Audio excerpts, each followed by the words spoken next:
जो ये रास्ता है जुआ गढ़ का,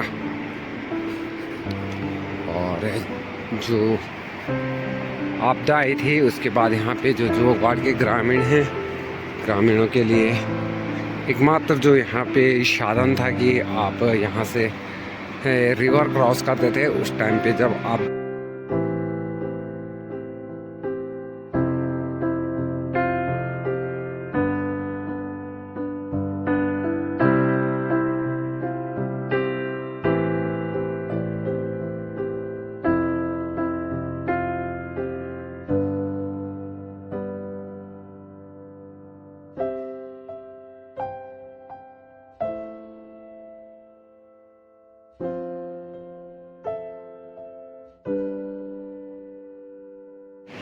मैं पहाड़ की बात करूंगा और इसीलिए हमारा YouTube चैनल कहीं ना कहीं पहाड़ की सच्चाइयों से मैंने जोड़ के रखा हुआ, सच्चाई पहाड़ की।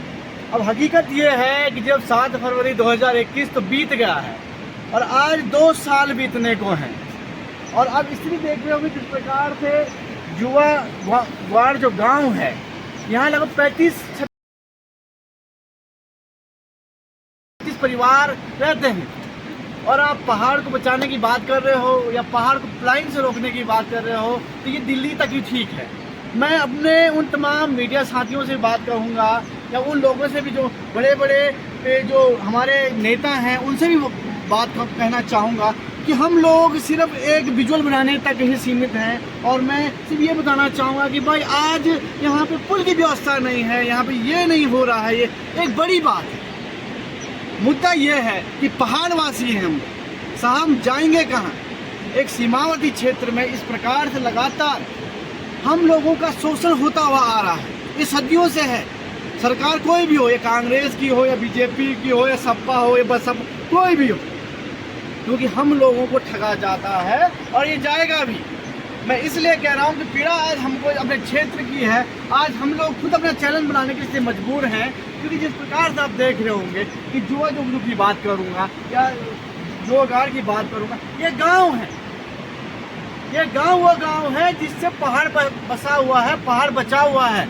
अगर जब पहाड़ों में ही संसाधन नहीं होंगे तो लोग जाएंगे कहाँ? ये बड़ी बात है। दूसरी बात मैं कहूँगा कि लगातार शासन प्रशासन को हम लोगों ने भी और गांव के लोगों ने भी और हमारे तमाम लोगों ने ज्ञापन देते गए हैं, और आज तक उसका और एक लॉजिक की बात करूँगा। सरकार कहती है कि हमारे पास बजट नहीं है, चलो ठीक है, मान के बजट नहीं है। लगातार मैं ये कहूँगा कि जिस प्रकार से ये लाखों की मशीनरी यहाँ खड़ी हुई है, ये लाखों लाखों रुपए की है। लगा लो इन दोनों जो हमारे दोनों झूला पुल हैं, ये दोनों जो ट्रॉलियाँ लगी हैं, इनमें लाखों रुपए खर्च हो गया। पर लॉजिक की बात यह है कि लाखों खर्च हो गए हैं इन ट्रॉलियों में, और लाखों खर्च हो गए इन तेलों में। तेल डालते लाखों खर्च हो गए, लेबर कॉस्ट को लेकर लाखों रुपए खर्च हो गए। हालांकि बात करो इतने में तो पुल बन जाता था। बात यह है कि इतने में ही पुल बन जाता था, कोई लाखों खर्च करने की आवश्यकता नहीं थी। परंतु सरकार को दिखाना है कि पीडब्ल्यूडी की जो ये ट्रॉली लगी हुई है, पीडब्ल्यूडी विभाग लगा लो, कर्मचारी का खर्चा, जो वर्कर होगा उसका खर्चा, जो तेल का खर्चा, सब कुछ मिलाकर इतने में पुल बन जाना चाहिए था। और दुर्भाग्यपूर्ण है कि हम पहाड़ के लोग हैं। आज पहाड़ के लोगों को हम प्लाइन की बात करें कि लगातार शासन प्रशासन बड़े बड़े अखबारों में, चैनलों में ये कहते हैं कि गाँव से प्लाइन हो रहा है, तो गाँव के लोग प्लाइन करेंगे क्यों नहीं? मजबूर हैं लोग, इसलिए मजबूर हैं कि आज उन लोगों को शादी की बात करूं या ब्याह या प्रसव की बात करूं तो लोग इस ट्रॉलियों में कब तक ढोते रहेंगे? एक बड़ा मुद्दा ये है, दुर्भाग्यपूर्ण है। और मैं कहूँगा कि हम लोगों को एक होने की आवश्यकता है। आज हमारी सरकार जो है, कांग्रेस की सरकार, यहाँ पे विधायक जो है राजेंद्र भंडारी जी हैं, विधायक जी हैं, बद्रीनाथ विधानसभा के विधायक जी हैं यहाँ पे। हाँ, इससे पूर्व में हमारे भारतीय जनता पार्टी के श्री महेंद्र सिंह भट्ट जी विधायक थे। परंतु लगातार लोग इसलिए शर्मिंदा हैं कि भाई वोट मांगने तो आ जाते हो साहब, मगर विकास कब होगा ये बड़ी बात है। ये लोग वो लोग हैं, आज भी जो गांव हर बार अपना आंदोलन, कब तक आंदोलन करता रहेगा, कब तक पहाड़ को बचाने की बात करेंगे, बड़ा मुद्दा है। कहीं ना कहीं सरकार को इसमें ध्यान देने की आवश्यकता है, कहीं ना कहीं सरकार को इसमें जागरूक होने की आवश्यकता है कि आज गांव को किसकी आवश्यकता है, गांव क्या चाहता है, गांव के लिए क्या होना चाहिए। क्या लगातार हम लोग इस क्षेत्र में नहीं आएंगे?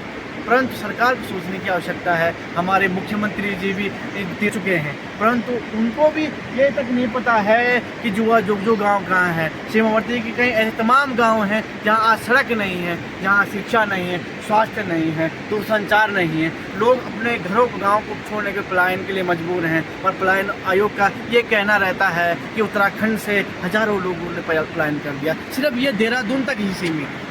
और पलायन आयोग को मैं कहना चाहूँगा कि कहीं ना कहीं पहाड़ को बचाना है तो पहाड़ों की मूलभूत समस्याओं को देखने की आवश्यकता है, पहाड़ को भी देखने की आवश्यकता है। इसीलिए कहीं ना कहीं पहाड़ बच सकता, हमारा गांव बच सकता, हमारा पैतृक गांव बच सकते हैं, हम लोग बच सकते हैं, हमारे लोग बच सकते हैं। हमें आवश्यकता है कहीं ना कहीं क्षेत्र की लड़ाई लड़ने के लिए, गाँव की लड़ाई लड़ने के लिए हमें आवश्यकता है, हमें मूलभूत समस्याओं के लिए। धन्यवाद।